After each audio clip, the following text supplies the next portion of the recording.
with 9 knockouts. Ladies and gentlemen, please welcome Lorenzo Boyd. And in the blue corner, from Catskill, New York, he is wearing black trunks. He weighed in at 219 3/4 pounds. He has a professional record of 23 wins, no losses, 21 knockouts. He's ranked number 2 in the world by the WBC. Ladies and gentlemen, please welcome Mike Tyson. Rousing cheer for Mike Tyson, 23-0 with 21 knockouts. Lorenzo Boyd giving away an awful lot of weight to Mike Tyson, 21 pounds.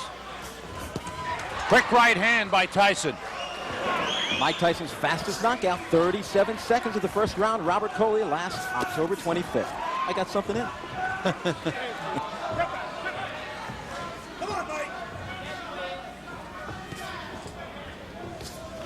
Tyson bouncing around, showing a lot more movement than usual. In watching tapes of Mike Tyson, so many times he falls off balance. His feet get mixed up. He starts boxing out of a southpaw position, but he hits so hard that it doesn't matter what position he's hitting you from or what angle. He's just a devastating puncher. To the body with a right hand.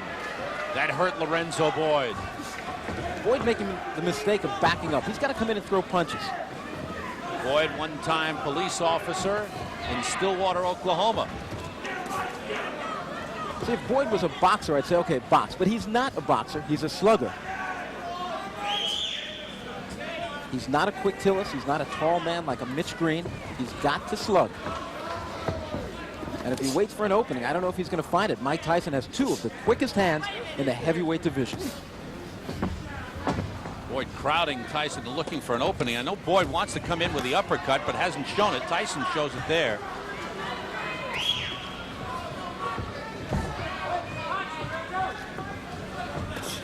This is Mike Tyson's first fight as a non-teenager. Just past 20 years old. Belated happy birthday to Mike Tyson.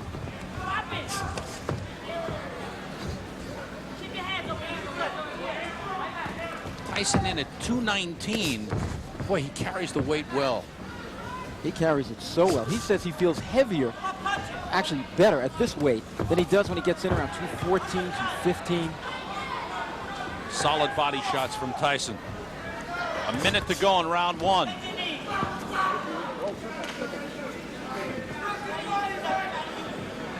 Fourteen men have fallen down in the first round.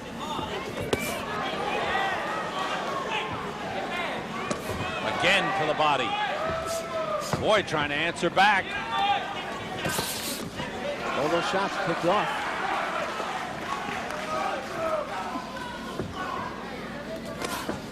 Half a minute to go, round 1. In Mike Tyson's last victory against Hosea, he injured his left hand, and they said he was nursing it in training this week. So let's watch to see if this fight should go a number of rounds, if he does hold back on that power left hand. Boyd doing some holding here.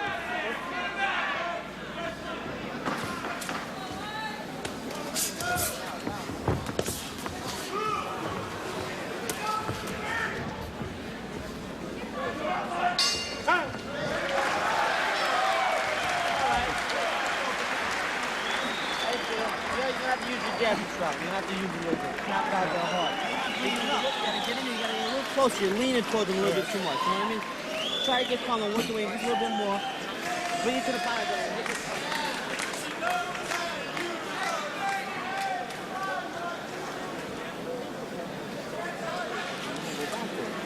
Get close, keep pressure on it. Get the pressure on it. Moving your head, stay on. Keep the pressure right on that way. You stay right on and moving, but stay right on it. That's when you can work the uppercuts on the right hand. So you gotta stay on and do it, okay?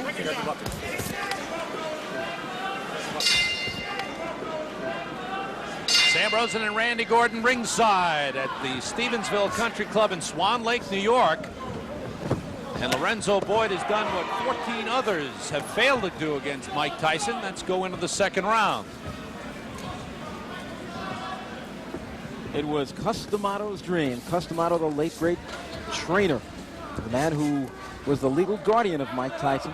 It was his dream to see Mike Tyson become the youngest heavyweight champion in history. Floyd Patterson, who was guided by Cus D'Amato, he did it at 21 years old. And within the next year, the plan is to get Mike Tyson up to the heavyweight championship of the world.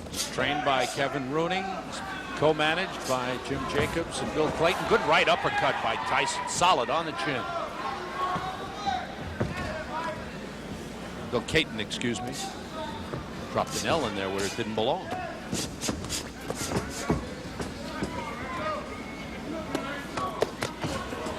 Body shots very effective for Tyson thus far. Lorenzo Boyd started his boxing in the Army, actually sparred at Fort Bragg, North Carolina with James Broad. It's the first boxing experience he had. And when he was on the police force in Stillwater, Oklahoma, the guys in the department kind of urged him on to become a fighter, and then he's gone full time. He's also taking criminal law courses at Oklahoma State. Right now he backs off from a sharp right uppercut to the body by Tyson. Again, a double right hand to the body and the chin. Down goes Lorenzo Boyd. The count is 5. The count is 6. The count is 8. He will not get up. It's over. Sam, show me what heavyweight throws punches that quick. Those were 2 right hands, one to the body, and you snap your fingers. It was turned into, I believe it was a right uppercut. That's how fast it was. Chalk up another knockout for Mike Tyson. What was expected. But again, in watching Tyson, I think you have to watch him with an eye of this man's talents and skills and how he's honing those skills. Talking to Jim Jacobs there, and he's getting better and better. You can see him do things each fight a little better, a little sharper than he did in the previous fight. Can he box? I believe so. Can he punch? No question about it. I think one of the hardest hitters in heavyweight history. And here it comes. There was a hard left hand. He didn't get full extension on it. Then, right hand to the body, just like that, upstairs with the right uppercut. Good night. Wow. And Lorenzo Boyd saying, what hit me? Watch the side of Lorenzo Boyd's body. You think the body shots of Tyson, I mean, the body just about collapses in there.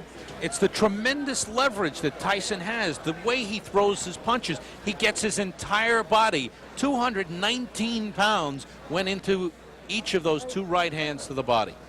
Everything went in it. Tremendous. No arm punches from this man. Entire body. Great leverage. He's been taught well. He's learned well. It doesn't matter what hand Tyson hits you with. He hurts you. He leaves impressions, even when he hits you on the arms.